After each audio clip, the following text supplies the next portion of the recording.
মা! এই কিরে, কি হয়েছে তো? মাকে স্বপ্নে দেখেছি। আসলে তুই সবসময় মার মুখটা দেখতে চাস তো, তাই ঘুমের মধ্যে মার মুখটাই দেখছস। আর কয়টা দিন অপেক্ষা কর, তারপর সরাসরি তুই তোর মারেই দেখবি। দেখতে চাইলেই তো আর দেখা যায় না। গত 12 বছর যাবৎ মায়ের মুখটা অনেকবার দেখতে মন চেয়েছিল, কিন্তু পারিনি। আমার মনে হয় আমার চেহারাটা মা ভুলেই গেছে। না বন্ধু না, সন্তানের চেহারা মা কখনো ভোলে না। তোর কথাই যেন সত্যি হয় বন্ধু। শোন, আগামী সপ্তাহ যে কোনো দিন তুই মুক্তি পেয়ে যাবি।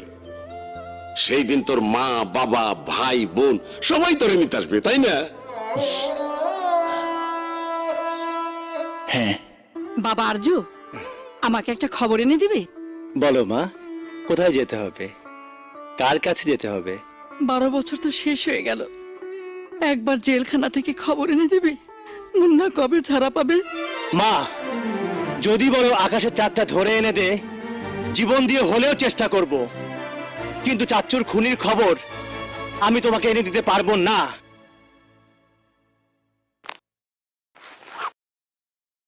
এই নাও তোমার টাকা আর ব্রেসলেট, আর এই হলো তোমার চেন।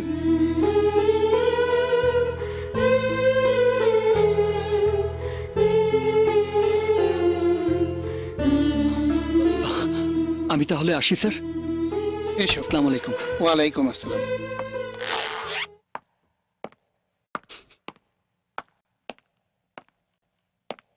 বন্ধু, এতদিন তুই আমার লগে মিথ্যা কথা কইছস।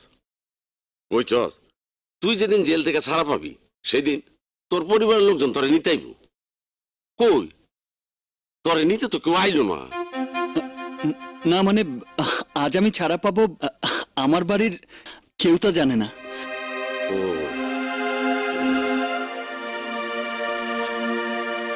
এ কি রতন, তুই কাঁদছিস কেন?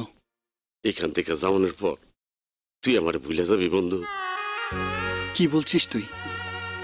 সেই ছোটবেলা থেকে এই জেলে তোর সাথে আমি বড় হয়েছি। তোকে ভুলে গেলে যে আমি নিজেকেই ভুলে যাব। তোর তো বাপ মা ভাই বোন সবাই আছে, কিন্তু আমার এই দুনিয়া কেউ নাই। এনতে বাইরনের পর আমি কই যাব, কার কাছে যাব? কে বলেছে তোর কেউ নেই? এই, তোর জন্যই মুন্না আছে। কথা দে, এখান থেকে বের হওয়ার পর সারা জীবন তুই আমার সাথে থাকবি। বন্ধু, বন্ধু।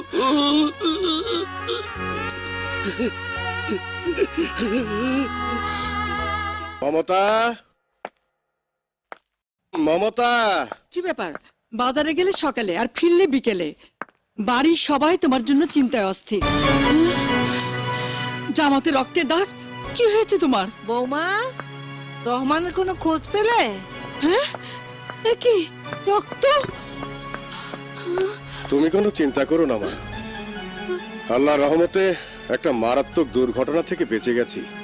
দুর্ঘটনা মানে? জেলার থাকা অবস্থায় অনেক আসামির সাথেই তো আমার শত্রুতা হয়েছে।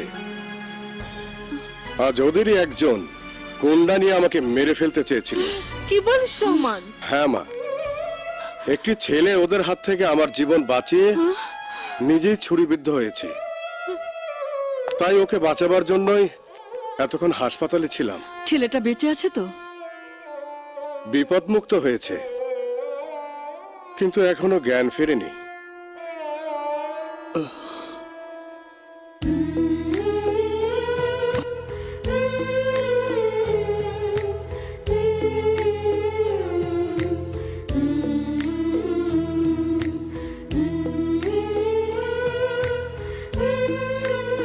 আমার স্বামীর জীবন বাঁচিয়ে তোমার কাছে আমাকে ঋণী করে ফেললে বাবা। সন্তানের কাছে মা কখনো ঋণী হয় না মা। মা? হ্যাঁ, আমি আপনার সন্তানের বয়সেই হব, তাই আমাকে আপনার সন্তান মনে করলে আমি খুশি হব। অবশ্যই, তুমি যে আমার বৌমায়েরই সন্তান। তোমার গর্ভধারিণী মা সত্যি ভাগ্যবতী। তিনি তোমার মতো একজন পরোপকারী সন্তানকে পেটে ধরেছেন। পেটে ধরলেও বুকে আগলে রাখতে পারেনি, কারণ জন্ম দিয়েই আমার মা আমাকে একা করে চলে গেছেন। দুঃখ করো না বাবা, আমাকে যখন মা বলে ডেকেছ তখন মনে করো আমি তোমার মা। সত্যি তুমিই তো আমার মা। তোমাকে দেখার জন্য, মা বলে ডাকার জন্য 12টা বছর এমনটা ছটফট করছে। একবার আমাকে তোমার বুকে টেনে নিয়ে আমার বুকের হাহাকার তুমি দূর করে দাও মা। কি ভাবছো তুমি? আচ্ছা মা, আপনাকে মা বলে ডাকলে আপনার সন্তানরা কোনো আপত্তি করবে না তো? একটু দেখি। কেমন দেখলেন ডাক্তার সাহেব? ভালো, 2 দিন পর ছেড়ে দেব। বাড়িতে নিয়ে গিয়ে 2 সপ্তাহের মতো ফ্যামিলি নার্সিং করলেই ঠিক হয়ে যাবে। মা, তোমার খাবারের আইটেম আর টেবিলে খাবার সাজানোর ব্যস্ততা দেখে মনে হচ্ছে 12 বছর পর তোমার মুন্না তোমার কাছে ফিরে এসেছে। এসো বাবা, খাবে এসো। আরজ, মুন্নার সাথে ওকে মেলাবে না, কারণ মুন্না হচ্ছে একজন খুনি। ওই খুনিটার নাম মুখে আনবি না। মুন্না আমার হাফিজের জীবন কেড়ে নিয়েছে, আর আমার এই দাদু ভাই আমার রহমানের জীবন বাঁচিয়েছে। দাদু ভাই বলে ডাকছো ভালো কথা, কিন্তু হঠাৎ করে এতটা আপন ভাবা কি ঠিক হলো? মুন্নাকে তো বাবা আর মা সন্তানের মতোই ভালোবেসেছিল, কিন্তু ফলটা কি হয়েছিল মনে নেই? মুন্নার রক্তটা কয়েদির রক্ত, ওর জন্মটা ছিল জেলখানায়। তাই মুন্নার মতো একটা খুনির সাথে ওর তুলনা করবি না। তোমার নাম কি? জি, তুফান। হ্যাঁ, এর পরেও কি তোর কিছু বলার আছে? ঠিক আছে, এবার সবাই খেতে বসো। হ্যাঁ, বসো। আরে তুমি দাঁড়িয়ে কেন? এখানে বসো। হ্যাঁ, বসো।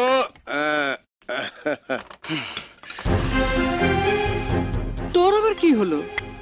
আমি যার তার সাথে এক টেবিলে বসে খাই না মা।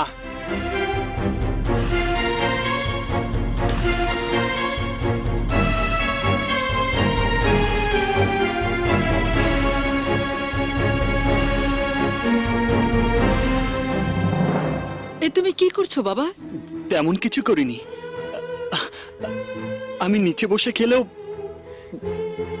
মায়ের হাতের রান্নাই তো খাচ্ছি। আমি নিচে বসে খেলেও আমার মার হাতের রান্নার স্বাদ তো আর বদলে যাবে না। কি রে, এত তাড়াতাড়ি ফিরে এলি যে? বখাটে ছেলেগুলো আজও আমাকে নিয়ে আজে বাজে কথা বলছিল। বাবা কাল থেকে তুমি আমাকে কলেজে পৌঁছে দেবে, আবার নিয়ে আসবে। আমার এখন আর সেই ক্ষমতা নেই রে মা। তাহলে ভাইয়া তুই নিয়ে যাবি, আবার নিয়ে আসবি। সরকার আমাকে তোর ডিউটি করার জন্য চাকরিটা দেয়নি। ঠিক আছে, কাউকে যেতে হবে না। কাল থেকে আমিই নিয়ে যাব, আবার আমিই নিয়ে আসবো। এখন ব্যাগ রেখে খেতে বস।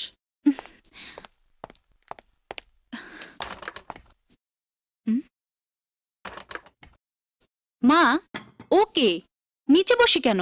ও হলো, বলতে হবে না, বুঝেছি। আমি বলি, তুমি মুন্না ভাইয়া না? খবরদার, মুন্নার নাম আর মুখে আনবি না। ওর নাম হলো তুফান, যে তোর বাবার জীবন বাঁচিয়েছে। সরি, আমি বুঝতে পারিনি। তোমার নাম তুফান?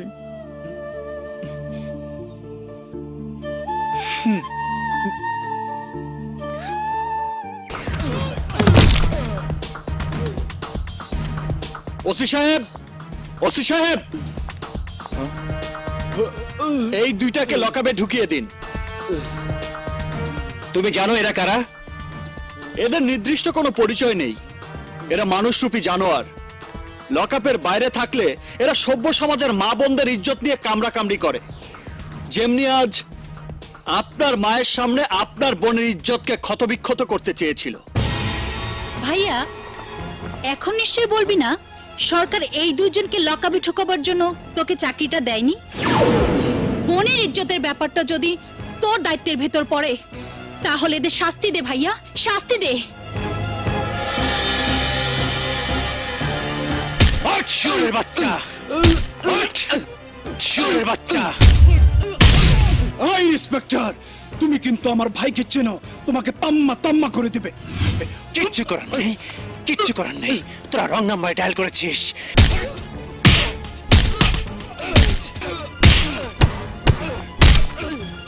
আয় খোলো।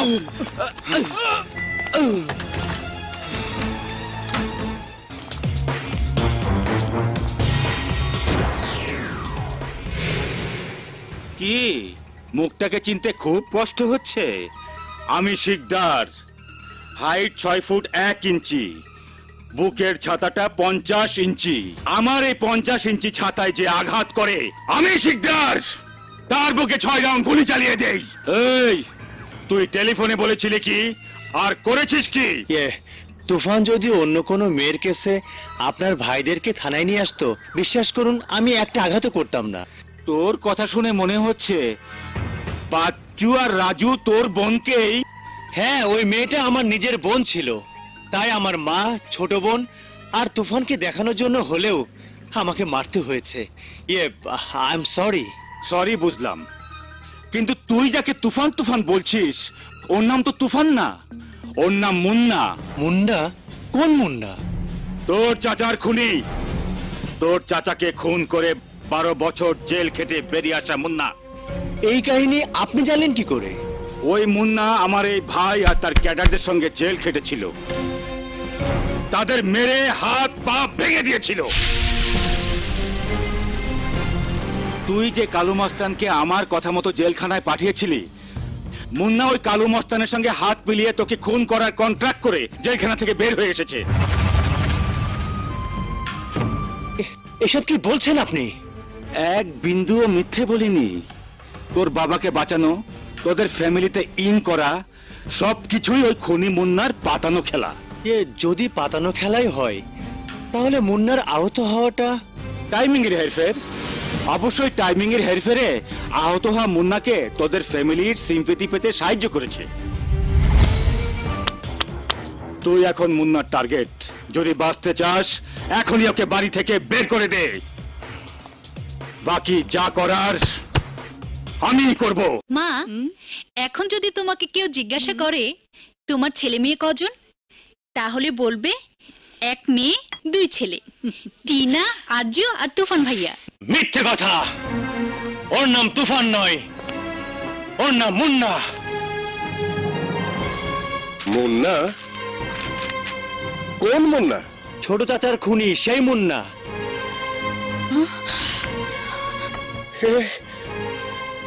কি করে বিশ্বাস করবো আমি?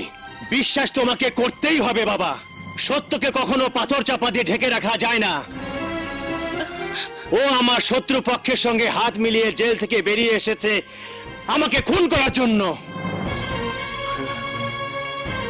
এ তুই কি বলছিস আরজু? আমি ঠিকই বলছি বাবা, তোমার উপর আক্রমণটা ছিল ওর পাতানো প্রথম খেলা, আর সেই পাতানো খেলায় ভুলবশত ওর আহত হওয়াটাই ছিল তোমাদের মনের কাছাকাছি চলে আসার নতুন কৌশল। বল, আরজু যা বললো সব সত্য? না, আরজু যা বললো সব মিথ্যে। মিথ্যে মিথ্যে চিৎকার করে আজ আর তুই সত্যকে গোপন করতে পারবি না। বল তুই মুন্না, বল তুই মুন্না, বল তুই মুন্না, বল তুই মুন্না, বল তুই মুন্না। হ্যাঁ হ্যাঁ, আমি মুন্না, আমি মুন্না। তাই যদি হয়ে থাকিস, তাহলে কেন তোর পরিচয় আমাদের সবার কাছে গোপন রেখেছিলি? 12টা বছর জেলের অন্ধকারে আমি কঠিন জীবন কাটিয়েছি, আর অপেক্ষা করেছি তোমাদের জন্য, কিন্তু একটি দিনও তোমরা আমাকে দেখতে চাওনি। তখনই বুঝতে পেরেছিলাম তোমাদের ঘৃণার আগুনে এই মুন্না জ্বলে পুড়ে ছারখার হয়ে গেছে। তোমরা কেউ আমাকে ক্ষমা করতে পারোনি। জেল থেকে বেরিয়ে আসার পর আল্লাহ যখন আমাকে একটা সুযোগ করে দিলেন, তখন সেই সুযোগে আমি এই বাড়িতে প্রবেশ করে বুঝলাম দাদি, আরজু আর তুমি মুন্নাকে আজও ঘৃণা করো। তাই আমার নাম তুফান পরিচয় দিয়ে তোমাদের সবার ভালোবাসায় নতুন করে বাঁচতে চেয়েছিলাম। পরিচয় গোপন করেছিলাম এই জন্য যে মায়ের স্নেহের আঁচলে শিশু থেকে কিশোরকাল পর্যন্ত বড় হয়েছিলাম, সেই মাকে সারাক্ষণ চোখের সামনে দেখার জন্য। বিশ্বাস করো বাবা, আমি কোনো ষড়যন্ত্র নিয়ে এই বাড়িতে প্রবেশ করিনি। বিশ্বাস করো মা, আমি কোনো অসৎ উদ্দেশ্য নিয়ে তোমাদের সামনে এসে দাঁড়াইনি। বিশ্বাস করো দাদি। দূর হয়ে যা আমার চোখের সামনে থেকে। আরজু ভাই আমার, আমি তোকে খুন করতে আসিনি।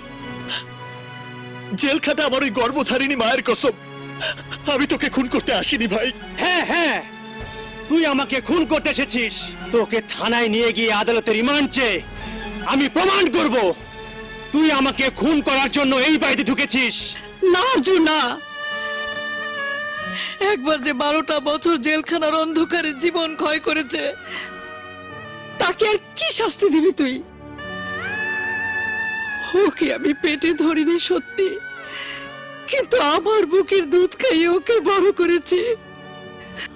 আমার বিশ্বাস মুন্না তোকে খুন করতে আসেনি। আমি মুন্নাকে মায়ের অধিকার দিয়ে বাড়িতে নিয়ে এসেছি। শাস্তি দিতে হলে তুই আমাকে শাস্তি দে, আমাকে শাস্তি দে। তোমাদের কাউকে কিছু করতে হবে না, যা করার আমি করব। চল চল, আয়। যজ্ঞা নামাজটা পড়ে আসি। কি দেখতেছি? ওই আবে ওই, তুই কেঠা? জি আমি মুন্না। আবে মুন্না তো বুঝলাম, মগর এই হেনে কি চাও? খুব বিপদে পড়ে এখানে এসেছি, আজকে রাতটা একটু থাকতে চাই। নো নো নো, ইয়ে না থাম থাম চলতো না। পুরান পাগলে বাদ পায় না, নতুন পাগলের আমদানি। দেখলো তুই থাম দে। মনে আছে তুইও একদিন ওর মতন বিপদে পড়া আমার কাছে আইছিলি, মনে আছে? আর মনে আছে ওস্তাদ? আমার এই ভাঙাচুরা গ্যারেজে থাকনের বাড়তি কোনো জায়গা নাই কা। এই পিকলু আর লোকজন লয়া বহুত কষ্ট করে থাকে। ওই যে ওই পাশে যত ঘর দুয়ার দেখতেছ না, বেবাগিয়া আমার। কিন্তু আমার দুর্ভাগ্য যে গুন্ডা বদমাশের দল বেবাক দখল করে লইছে। এক পার্টি যায় তো আর এক পার্টি আহে। আমার শেষ সম্বল এই গ্যারেজটা বেদখল হয়ে গেলে তোমার মতো আমারও ফুটপাতে গিয়ে খাড়াইতে হইব। দেখো যদি মিলেমিশে থাকবার পারো আমার কোনো আপত্তি নাই কা। পিকলু অরে তোর ঘরে লয়ে যা, আমি আই। আচ্ছা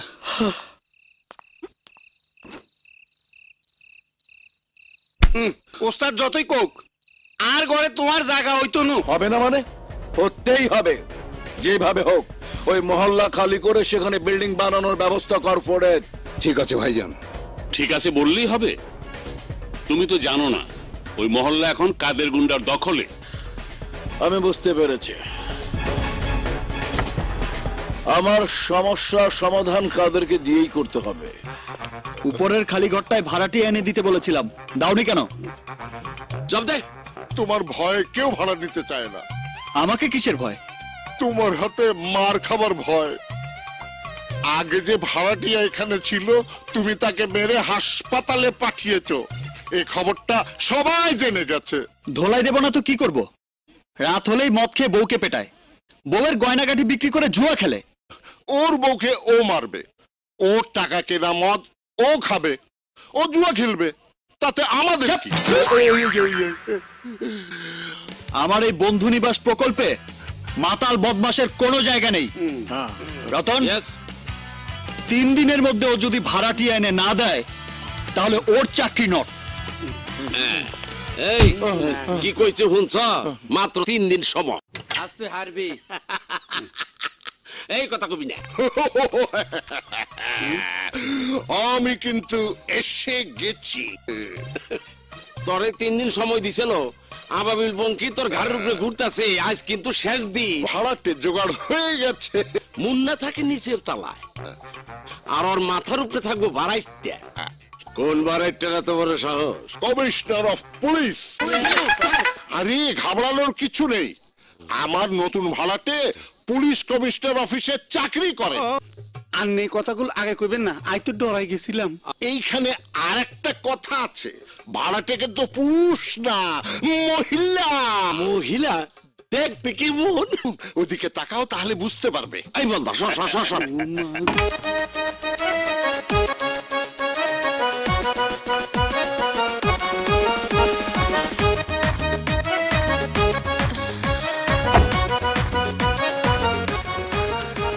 চলুন ম্যাডাম, চলুন।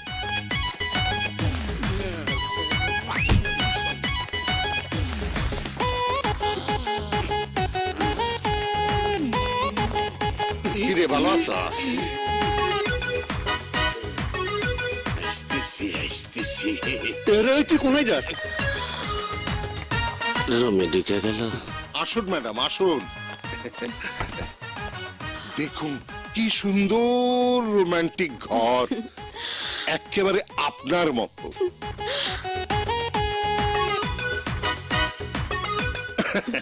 বিউটিফুল বেডরুম, ভেন্টিলেশন সাংঘাতিক ভালো। ওদিকে কিচেন আর এদিকে বাথরুম। আপনার পছন্দ হয়েছে ম্যাডাম? হ্যাঁ, ভীষণ পছন্দ হয়েছে। এরকম একটা সুন্দর বাসায় আমি খুঁজছিলাম। আমার নাম ববি। এইরকম ভালোবাসা খুঁজে দেয়া আমার হবি। আচ্ছা, নিচের ঘরে কে থাকে? এই সেরেছে। সত্যি কথা বললে আবার ভেগে যাবে না তো? না মানে নিচের ঘরে 4-5 জন ব্যাচেলার থাকে। কি বললে? ব্যাচেলর? হ্যাঁ, ব্যাচেলার, একেবারে শান্ত শিষ্ট, লেজ বিশিষ্ট। আপনার কোনো অসুবিধা হবে না। দরকার হলে ওরা আপনার ঘর ঝাড়ু দিয়ে দেবে, রান্না বান্না করে দেবে। অত কিছু করতে হবে না। ওদের মধ্যে একজনের নাম মুন্না, দারুণ হ্যান্ডসাম, একেবারে হিরোর মতো চেহারা, কিন্তু ভীষণ ভীতু। তাই? হ্যাঁ, আপনি পুলিশ কমিশনার অফিসে চাকরি করেন শুনলে ভয়ে একেবারে হার্ট ফেল করবে। আচ্ছা, একটা সত্যি কথা বলুন তো ম্যাডাম, আমাকে দেখলে কি কারো ভয় পাওয়ার কথা? একেবারে না। অথচ মুন্না আমাকে দেখলে ভয়ে 10 হাত দূরে থাকে। যদি বলি এই মুন্না এদিকে আয়, তাহলে মার খাবার ভয় কাঁদতে শুরু করে। মুন্নাকে বলে দিও আমি যখন এসে গেছি, আজ থেকে ওর কোনো ভয় নেই। হেতিয়ার পছন্দ করিব, ভালো করে সাজিলই। ঠান্ডা গরম কেমন জানি এত সাজগোজ করছিস? কোথাও যাবি নাকি? এত কোন কই আছিলি বন্ধু? কেমন হয়ে গেছে, তাড়াতাড়ি কাপড় চোপড় বদলে ফিটফাট হয়ে এলো। কেন গ্যারেজের কাজ ছেড়ে সবাই যাত্রা পার্টিতে যোগ দিয়েছিস নাকি? কি ব্যাপার, তুই এইভাবে পাউডার মেখেছিস কেন? ওরে বাউরে, হেতিরে তো আন্নে দেখেন নো। হেতিরে দেখলে শুধু হাউডার নো, আলতা সুনু হাউডার ব্যাগগুন মা শুরু করতেন। 2 মিনিটের মধ্যে গ্যারেজে হাজির না হলে তোদের সবাইকে সার্কাস পার্টির জোকার বানিয়ে চালান করে দেব। বুঝছিল, আসলে তুই ব্যাপারটা বুঝ ধরতে পারতেছ না। জামা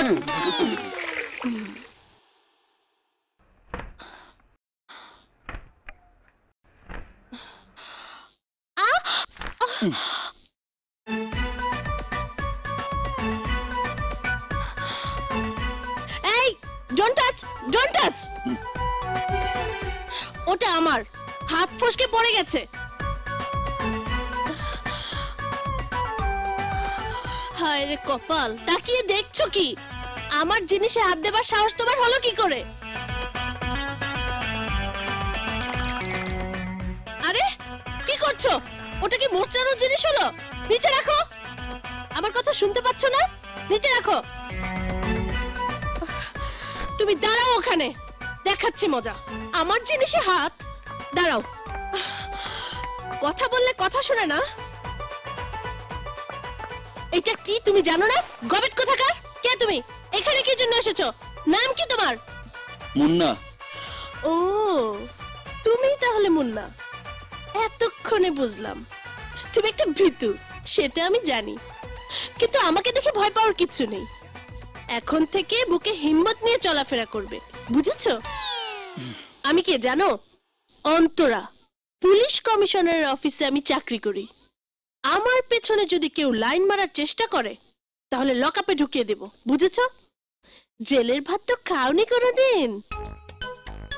শুনেছিলাম তুমি খুব হ্যান্ডসাম, এখন দেখছি তাল গাছের মতো চেহারা। বুঝতে পেরেছো আমার কথা? হুম।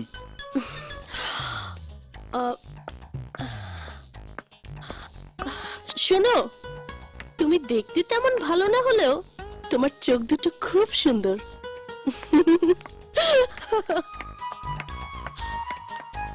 সবকিছু রেখে চোখ দুটো শুধু নজরে পড়লো?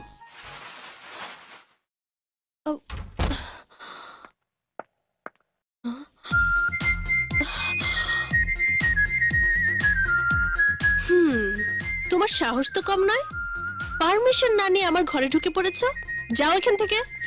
না, আপনি আমার চোখের প্রশংসা করেছেন তো, সেজন্য আমি আপনার প্রেমে পড়ে গেছি। কি প্রেমে পড়ে গেছো? দাঁড়াও, পড়াচ্ছি প্রেমে। ফাজিল কোথাকার। ছি, প্রেমিককে কেউ কখনো ফাজিল বলে? আপনি না। কি কি আমি বলো?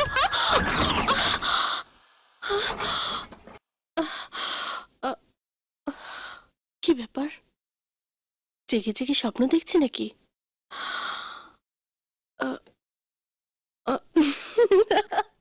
খেলা হেইয়ো আরো জোরে হেইয়ো মারস নাকে হেইয়ো আর একটু কিরে, কি হয়েছে? অ্যাক্সিডেন্ট করছে। এখানে আনলি কেন? ওই গ্যারেজে নিয়ে যা।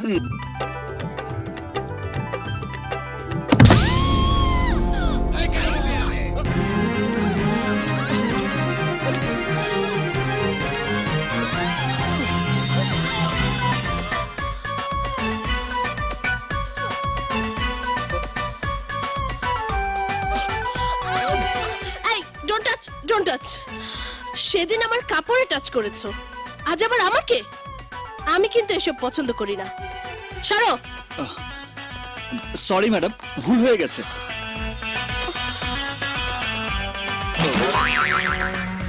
শুধু সরি বললেই হবে না, এখন থেকে আমি যখন বাইরে যাব তখন তুমি আমার ধারে কাছেও আসবে না, বুঝেছো?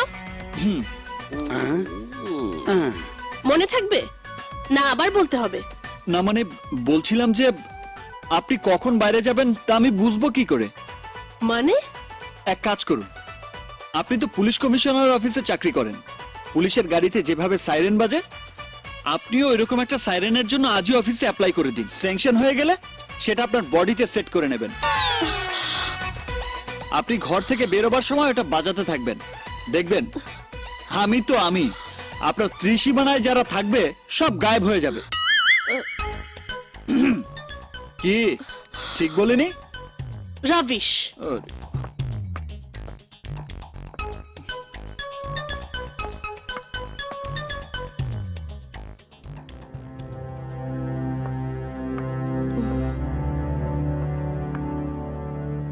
আপনারা কাকে চান? হ্যালো, আপনারা এখানে দাঁড়িয়ে আছেন কেন? আমার মেয়েটা ইপটিজিং এর ভয়ে কলেজে যেতে পারে না। বাবলা নামের এক সন্ত্রাসী প্রতিদিন আমার মেয়েটাকে ডিস্টার্ব করে, তাই নালিশ জানাতে এসেছি। আপনার কি সমস্যা? ম্যাডাম, মেয়ের বিয়ের জন্য ব্যাংক থেকে টাকা তুলে নিয়ে বাড়ি যাচ্ছিলাম, বাবলা আমাকে মেরে টাকাগুলো ছিনিয়ে নিয়েছে। দেখুন কিভাবে মেরেছে। আপনারা যখন আমার কাছে এসেছেন অবশ্যই আমি ব্যবস্থা নেব, তবে বাসায় তো আমি এসব কাজ করি না। অফিসে আসবেন, ওকে? বাই। এখানে আসতে না আসতেই আমার ক্ষমতা সম্পর্কে সবাই জেনে গেছে। আমি সব শুনেছি, আপনারা নিশ্চিন্তে বাড়ি যান। বাবলা যে অপরাধ করেছে তার শাস্তিও পাবে। আমি নিজের হাতে শাস্তি দিয়ে টাকা উদ্ধার করে দেব। কটা বাজে? ঘড়ি তো আপনার হাতে। 4:28:10। তা কোথাও যাচ্ছেন নাকি? দেখে কি তাই মনে হচ্ছে? না, এত বেশি সাজগোজ আগে কখনো দেখিনি তো, তাই জিজ্ঞেস করলাম। এই প্রথম প্রেম করতে যাচ্ছি।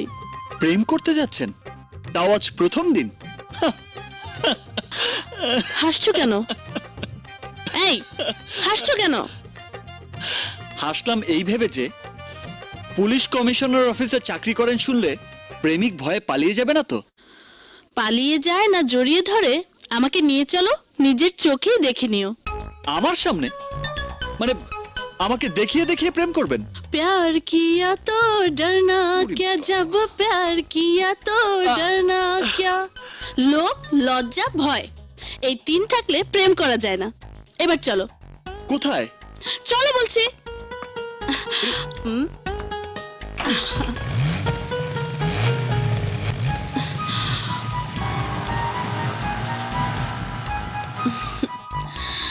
জানো, তুমি আমার জীবনের প্রথম প্রেম। কি হলো, ব্রেক করলে কেন? আমি আপনার প্রথম প্রেম মানে? ও, তুমি মনে করেছো তোমাকে বলেছি? জি না, ভালোবাসার প্রথম দিন তো, সেজন্য একটা বই কিনে এনে কি বলতে হবে সেই কথাগুলো সারা রাত ধরে মুখস্থ করেছি। তাই যেতে যেতে একটু রিহার্সাল করে নিচ্ছি, বুঝেছো? সরি। দেখো কি সুন্দর জ্যোৎস্না, আকাশের দিকে তাকাও, মনে হচ্ছে তুমি আমার জীবনে এসেছো বলেই আকাশে চাঁদ উঠলো, জ্যোৎস্নার আলো। আহা, আবার কি হলো? বললাম না মুখস্থ বিদ্যাটা একটু ঝালাই করে নিচ্ছি। ম্যাডাম, এখন রাত না দিন, তাই রাতের সংলাপ দিনের বেলায় চলবে না। বুদ্ধু, মুখস্থ করেছি তো, তাই রাতের সংলাপ দিনে বলছি। তুমি এক কাজ করো না, আমাকে ভালোবাসার কিছু সংলাপ শিখিয়ে দাও। আমি? আমি তো আবার এসব প্রেম ভালোবাসার বিষয়ে খুবই আনাড়ি। তবুও একটা কিছু শিখিয়ে দাও না। এক কাজ করবেন, প্রথমে চোখে চোখে তাকাবেন। 1 মিনিট। কি ব্যাপার, পেছন থেকে সামনে এলেন কেন? বারে, চোখে চোখে তাকানোর কথা বললে না?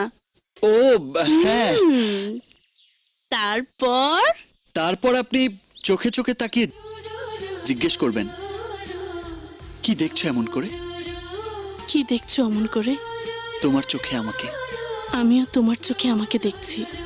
বলতে পারো চোখে চোখে এই দেখা, মনের সাথে মনের এই ভালো লাগার নাম কি? এরই নাম প্রেম, এরই নাম ভালোবাসা। এই প্রেম, এই ভালোবাসা কতদিনের? অনন্তকাল জুড়ে থাকবে এই প্রেম, এই ভালোবাসা। ঠিক বলেছ,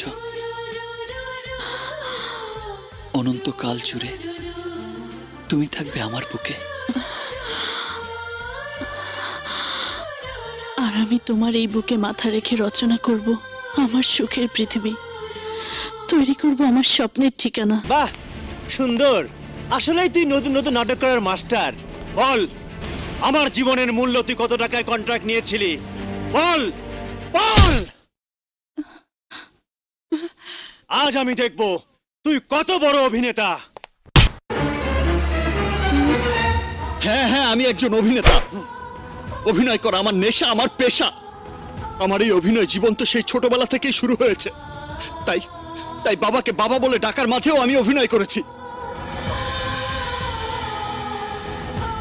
বাবার জীবন বাঁচানোর জন্য আমি অভিনয় করেছি। আমি মাকে মা বলে ডাকার মাঝেও অভিনয় করেছি। টিনাকে বাচ্চু আর রাজুর মতো বদমাইশদের হাত থেকে রক্ষা করার জন্য আমি আমি আমি ওর ভাই সেজে অভিনয় করেছি। তাই তোর চোখে, বাবার চোখে, দাদির চোখে আমি একজন বড় অভিনেতা।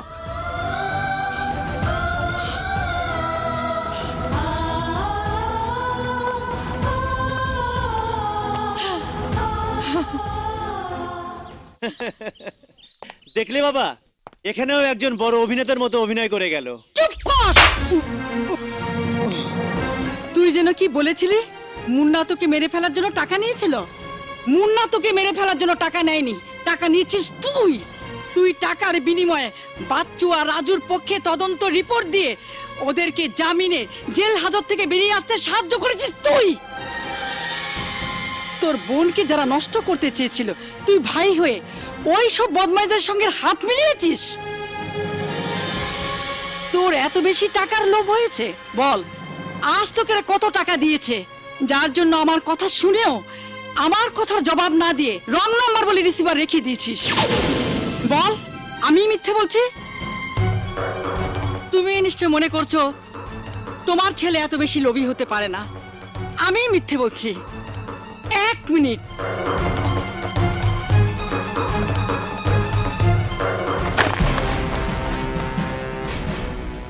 মুন্নার শরীরে না হয় অপরাধীর রক্ত, আরজুর শরীরে তো তোমার রক্ত। তোমার রক্ত কেন নষ্ট হলো ওকে জিজ্ঞাসা করো। একদিন মা আরজুর সামনে বলেছিল আমি আরজুর সৎ মা।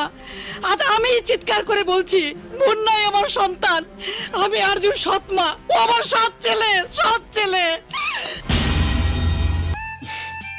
শোনো, তুমি যেমন আমাকে তোমার জীবনের চেয়ে বেশি ভালোবাসো তেমনি আমিও। সত্যি? আমার হৃদয়ের পুরোটা জুড়েই তোমার অবস্থান। তোমার ইচ্ছায় আমি বাঁচবো এবং মরবো। অন্তরা, হ্যাঁ, বিশ্বাস করো, তোমাকে ছাড়া আমি আমার নিজের অস্তিত্বকেও কল্পনা করতে পারি না। তাই তোমাকে নিয়ে আমার খুব ভয় হয়। কেন ভয় হয়? কেন?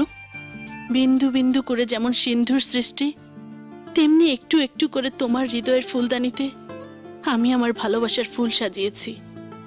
কোনো কারণে সেই ফুলদানির ফুল যদি কেউ ছুঁড়ে ফেলে দিতে চায়? কে ফেলে দেবে? কার এত বড় সাহস? তোমার। আমার?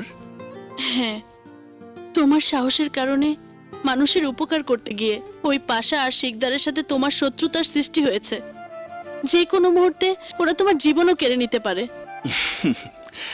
একমাত্র আল্লাহ ছাড়া এই মুন্নার জীবন কেউ কেড়ে নিতে পারবে না।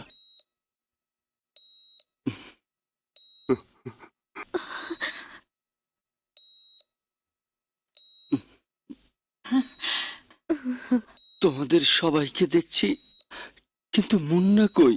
মুন্না তোকে খুন করতে চেয়েছিল বলে আমি ওকে মেরে তাড়িয়ে দিয়েছি।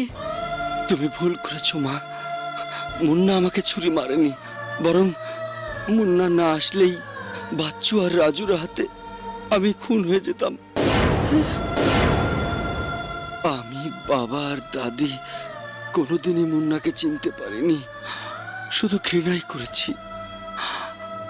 মা হয়ে তুমিও শেষ পর্যন্ত ওকে ভুল বুঝলে। ওর মতো নিষ্পাপ মুন্নাকে আসামি বানিয়ে তাড়িয়ে দিলে। খোদার কাছে আমি প্রার্থনা করছি তোর এই মুখ দেখার আগে আমার যেন মরণ হয়। মুন্না, অন্তরা এখান থেকে চলে যেতেছে। অন্তরা? কোথায় যাচ্ছ অন্তরা? চুপ করো, খুনি জানোয়ার। ওই পাপ মুখে তুমি আমার নাম উচ্চারণ করবে না। আহা, আমার কথা শোনো। কি শোনাবে তুমি? কি শোনাবে? তোমার কোনো কথাই আমি আর শুনবো না। আমার সামনে থেকে তুমি দূর হয়ে যাও। I hate you, I hate you. তোমাকে আমি বিশ্বাস করেছিলাম, সেই বিশ্বাসের দেয়ালটা তুমি লাথি মেরে ভেঙে চুরমার করে দিয়েছো। তোমাকে আমি ভালোবেসেছিলাম, একজন খুনি আসামি হয়ে সেই ভালোবাসায় তুমি সন্ত্রাসের আগুন ঢেলে দিয়েছো। একজন জেল খাটা আসামি হয়ে ভদ্রতার মুখোশ পরে দিনের পর দিন কেন তুমি আমার সাথে প্রতারণা করেছো? কেন? জবাব দাও। প্রতারণা আমি করিনি অন্তরা। আমার ভালোবাসাহীন জীবনে তুমিই তো একদিন সুখের স্বপ্ন দেখিয়েছিলে, ভালোবেসে আমাকে কাছে টেনে নিয়েছিলে। আমিও তো তোমাকে মন প্রাণ দিয়ে ভালোবেসেছি। চুপ করো। তোমার মতো সীমার আমাকে ভালোবাসলে আমার জীবনটা ধ্বংস হয়ে যাবে। তোমার ছায়া দেখাও পাপ। আমার ছায়া দেখা যদি পাপ হতো তাহলে শহরের অসহায় মানুষগুলো আমার ছায়ায় নিশ্চিন্তে জীবনযাপন করতে পারতো না। আমার ছায়া দেখা যদি পাপ হতো তাহলে এই এলাকার মা বোনেরা একটুখানি শান্তির জন্য আমার ছায়া এসে আশ্রয় নিত না, আমাকে প্রাণ ভরে দোয়া করতো না। বিপদে পড়ে যারা এখানে আসতো তারা তোমার কাছে আসতো না, আসতো আমার কাছে। পথে ঘাটে হাটে বাজারে যারা সালাম দিত তারা তোমাকে সালাম দিত না, দিত আমাকে। ওটা সালাম নয়, সালামের অভিনয়। তোমার মতো সন্ত্রাসীকে ওরা ঘৃণা করে, ভয় পায়, সেই জন্য সম্মানের অভিনয় করে তোমার কবল থেকে সবাই নিরাপদে থাকতে চায়। হে আল্লাহ, কি দোষ করেছিলাম আমি? আমার জীবনে একটা খুনির আছর পড়ে কেন আমার জীবনটা কলঙ্কিত হলো? এই কলঙ্ক আমি কি দিয়ে মুছবো, কি দিয়ে মুছবো? মুন্নার আপনি ভুল বুঝেন না ম্যাডাম। আপনি এদিকে চলে গেলে মুন্নার কি হইব? যে জাহান্নামের প্রতীক সে তো জাহান্নামের পথেই পা বাড়াবে। একজন খুনির পক্ষ নিয়ে তুমি আমার কাছে দালালি করতে এসো না। আমি আইজও বিশ্বাস করি মুন্না মানুষ খুন করতে পারে না, তারপরে মুন্না জেলখানায় খুনের প্রায়শ্চিত্ত করে আইছে। সেই কেন সে অন্যায় দেখলে তার প্রতিবাদ করছে। হ্যাঁ, আমি প্রতিবাদী। সন্ত্রাস দেখলে আমার রক্তে আগুন ধরে যায়। যার প্রমাণ তোমার বাবাকে উদ্ধার করে দেয়া টাকা, সেদিন আমি নিজের জীবন বাজি রেখে সন্ত্রাসীদের কাছ থেকে তোমার বাবার টাকা উদ্ধার করে দিয়েছিলাম। অন্তরা চলে গেছে।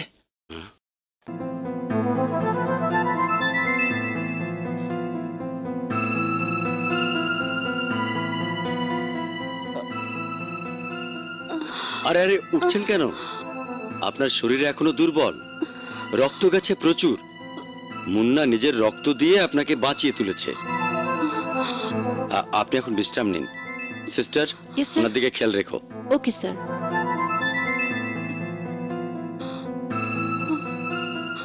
মেয়েটি আমাকে প্রচন্ড ঘৃণা করে ডাক্তার সাহেব। আমাকে এখানে দেখলে এক্সাইটেড হয়ে আবার অসুস্থ হয়ে পড়বে, তাই চলে যাচ্ছি। কি যাতা বলছো? তুমি নিজের রক্ত দিয়ে মেয়েটিকে বাঁচিয়ে তুলেছো। প্লিজ ডাক্তার সাহেব, এই কথাটা ওকে বলবেন না। তাহলে এখনই শরীর থেকে সব রক্ত বের করে দিয়ে রক্ত শূন্য হয়ে ও মারা যাবে। অন্তরাকে আমি প্রাণের চেয়েও বেশি ভালোবাসি। ও মরে গেলে আমি বাঁচবো না ডাক্তার সাহেব। আমি এখন আসি ডাক্তার সাহেব। আসসালামু আলাইকুম। ওয়ালাইকুম আসসালাম।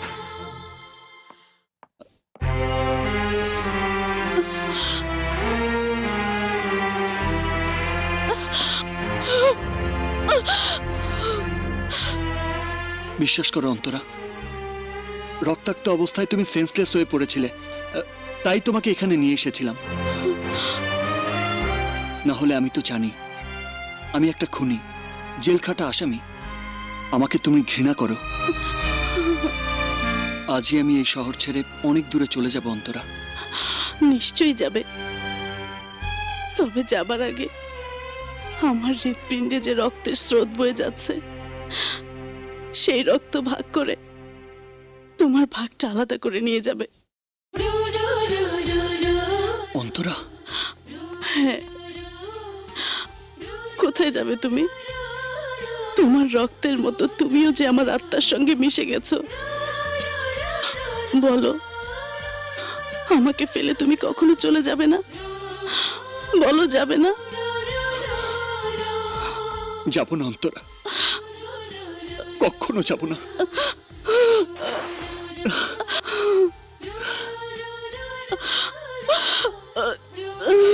মুন্না, আরে মুন্না, কখন এলে? আজ তোমার মনটা খুব ভালো, তাই না? কি হলো, কথা বলছো না কেন? তোমার ফ্যামিলির সবাই তোমাকে পেয়ে খুব আনন্দ করেছে, তাই না? না, ফ্যামিলির কারোর সাথে আমার দেখা হয়নি। আর্য একটা বিপদে পড়েছে, তাই বিপদ থেকে উদ্ধার হওয়ার জন্য আমার সাহায্য চেয়েছে। কি বিপদ? আর্য ডিউটিতে থাকা অবস্থায় পাশা তার বোনজামাইকে রাস্তা থেকে বোমা মেরে তুলে নিয়ে গেছে। তাই পুলিশ কমিশনার অর্ডার করেছে 72 ঘন্টার মধ্যে পাশার বোনজামাইকে পুলিশ কাস্টডিতে হাজির করতে। না হলে আর্যর চাকরি যাবে, জেল হবে। আর্য ফোর্স নিয়ে উদ্ধার করলেই তো পারে। আর যে উদ্ধার করব, কি কয় না কয়। আর যে উল্টা মুন্নারে কইছে অনেক সময় আইন যা পারে না গুন্ডারা তা পারে। মুন্না নাকি একজন গুন্ডা। তাই গুন্ডামি কইরা পাশার বঞ্জা মাইরে ধরে আনতে কইছে। তুমি যাবে না। অন্তরা, হাজার হোক ও আমার ভাই। তাছাড়া যে মায়ের জন্য আমি এই পৃথিবীর সবকিছু ওলট পালট করে দিতে পারি, আর্য তো তারই সন্তান। তাই তোমাকে অনুরোধ করছি, তুমি বাধা দিও না। আমি 72 ঘন্টার মধ্যেই পাশার বনজামাইকে পুলিশ কাস্টডিতে হাজির করব। কি বললি? আমার ভগ্নিপতির বিরুদ্ধে আবার তুই ওকালতি করবি? আজ থেকে ইহলোকে তুই আর ওকালতি করতে পারবি না। যা, পরলোকে গিয়ে কর।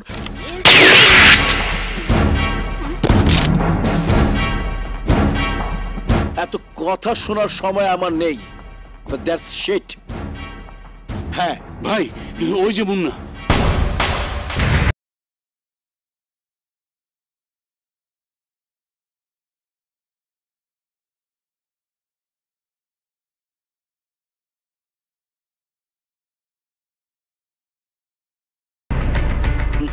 আমি জানতাম এই শহরে থাকতে হলে একদিন তুই আমার কাছে ক্ষমা চাইতে আসবি।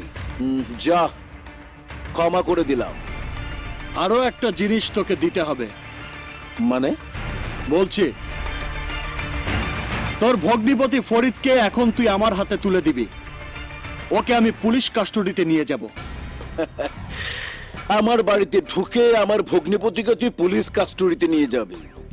তোর এতই ক্ষমতা? ক্ষমতার কিছুই এখনো দেখিসনি।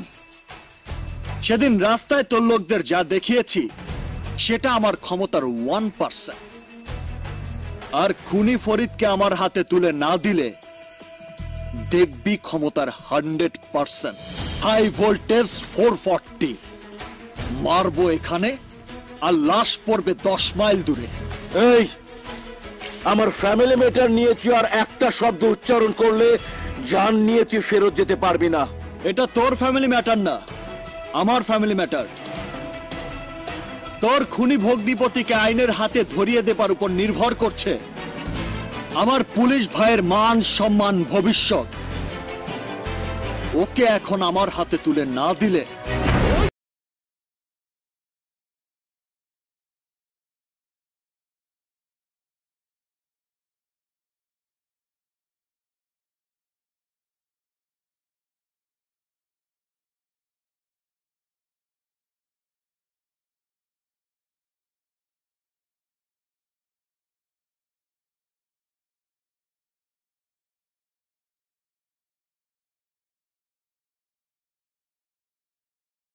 খবর করে দেব।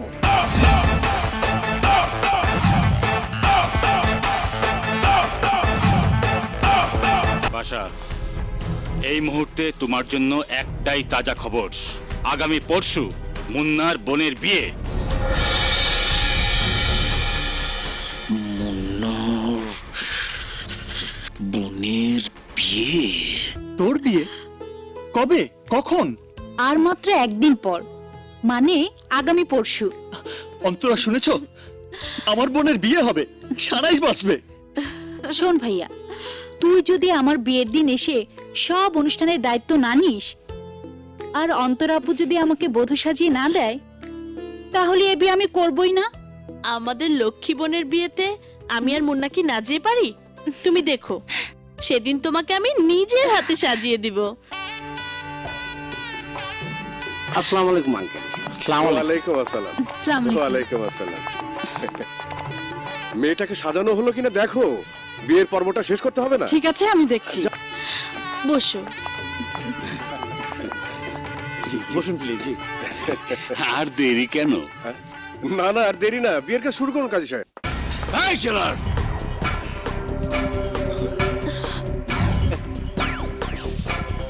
ওরে বাবা রে।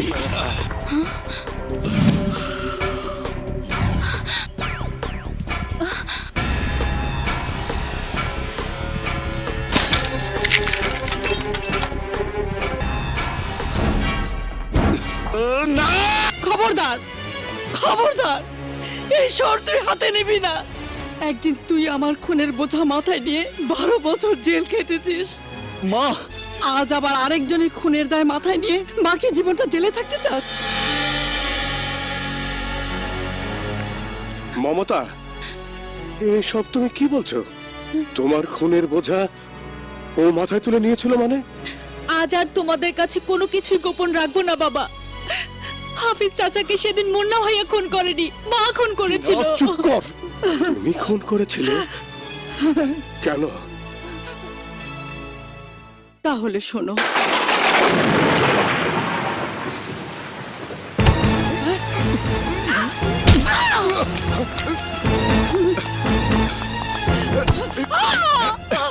ছাড়ো ছোট মিয়া, দোহাই তোমার, তুমি আমার সর্বনাশ করো না ছোট মিয়া।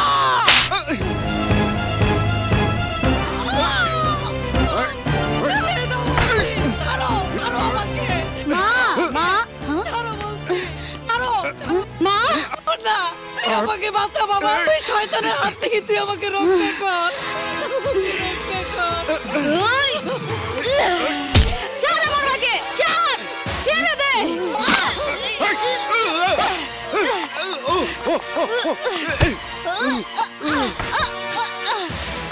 কুত্তার বাচ্চা, তোকে আগে মারবো।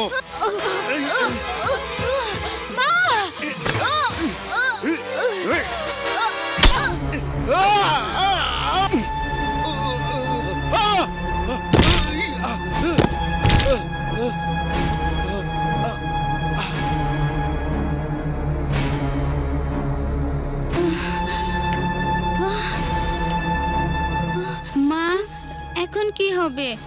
পুলিশ তো তোমাকে ধরে নিয়ে যাবে, তখন আমি কার কাছে থাকবো মা?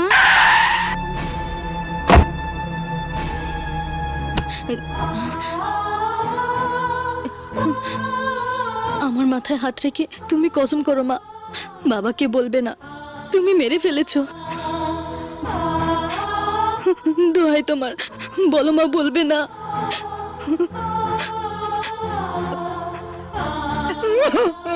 এসব আমি কি শুনলাম বৌমা? হাফিজ তোমাকে নষ্ট করতে চেয়েছে মা, তাই ওকে খুন করে নিজের ইজ্জত রক্ষা করেছিলাম। কিন্তু মুন্না কেন সেই খুনের দায়ভার নিজের কাঁধে নিয়ে 12 বছর জেল খাটলো? বল মুন্না, কেন? এই কেনর জবাবটা দেবার জন্যই আজও আমি বেঁচে আছি বাবা। সেদিন মায়ের হাতে হাত করা পরিয়ে পুলিশ যদি মাকে নিয়ে যেত, তাহলে টিনা আর আরজু মায়ের আদর থেকে বঞ্চিত হতো। ভাবির হাতে দেবর হত্যার কাহিনী দেশের মানুষের মুখে মুখে ঘৃণার সাথে আলোচিত হতো। মায়ের মতো ভাবির উপর হাফিজ মল্লিকের অনৈতিক অশোভন আক্রমণে এই মল্লিক পরিবারের মান সম্মান ধুলোয় মিশে যেত। আর সেই জন্যই মাকে আমি আদালতের কাঠগড়ায় নিয়ে দাঁড় করাতে দেইনি বাবা। যে বাবা জেল থেকে তুলে এনে মল্লিক পরিবারে আমাকে সন্তানের অধিকার দিয়েছে, আমি চাইনি সেদিন তার মান সম্মান ক্ষুণ্ণ হোক। যে মায়ের স্নেহের পরশে মানুষ হচ্ছিলাম, আমি চাইনি খুনের কলঙ্ক মাথায় নিয়ে সে মা ফাঁসির দড়িতে ঝুলুক। তাই জেল খাটায় কয়েদের সন্তান হয়েও ওই খুনের দায় মাথায় নিয়ে আমি এই মল্লিক পরিবারের ইজ্জত রক্ষা করেছি।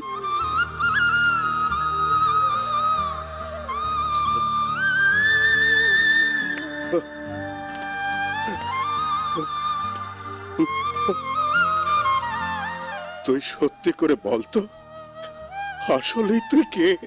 আমি তোমাদের সন্তান। তোমরা একবার বলো না, আরজুর মতো আমিও তোমাদের সন্তান। বলো না বাবা, বলো না আমিও তোমাদের সন্তান। না বাবা আমার,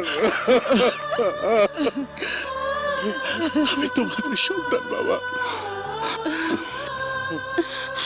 আসেন আসেন আসেন, আসেন ইন্সপেক্টর সাহেব। এসো। আসেন, এই দেখ। সেন্ট্রি স্যার, আহতগুলোকে অ্যারেস্ট করো আর লাশ মর্গে নেওয়ার ব্যবস্থা করো। যাও। Okay sir. হায় হায়, এটা আমি কি করলাম? You are under arrest. এই হ্যান্ডকাপ লাগাও।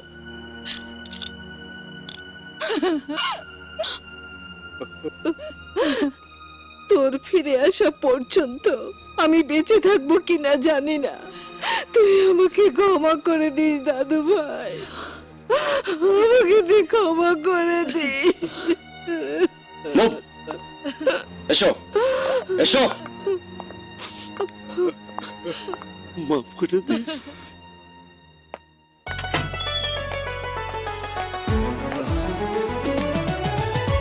মুন্না